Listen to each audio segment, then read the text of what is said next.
Buongiorno a tutti, siamo al Centro Sperimentale Ortofloricolo Po di Tramontana di Veneto Agricoltura. Oggi 13 novembre siamo in pieno fermento con i lavori e con le preparazioni dell'ultimo evento dedicato sempre ai 30 anni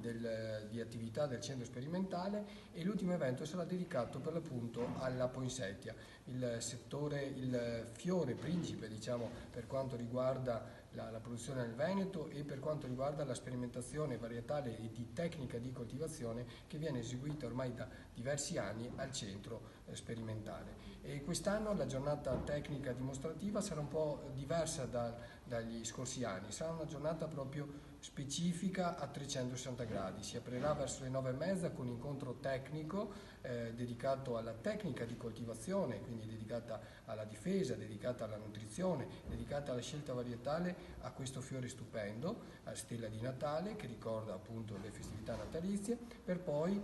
seguire successivamente la visita guidata, quindi apprezzare le diverse varietà che vanno dal rosso al bianco in vaso 14 e poi anche tutta la fase delle colorate su vaso 10, quindi vedere il comportamento diverso, l'habitus vegetativo, la colorazione delle brattee più arricciate, brattee più screziate, e assieme ai tecnici fare quindi uno scorcio di tutte di queste varietà, oltre ad una prova di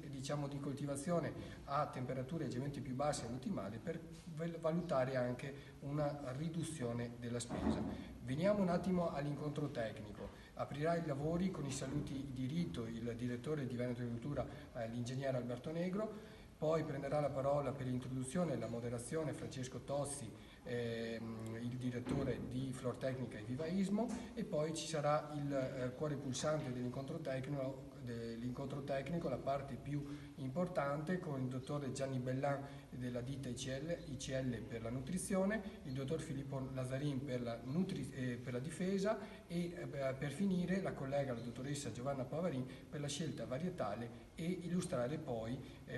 la prova in atto attualmente. Seguiteci e venite in tanti al 28 di novembre qui al centro Po di Tramontana. Grazie.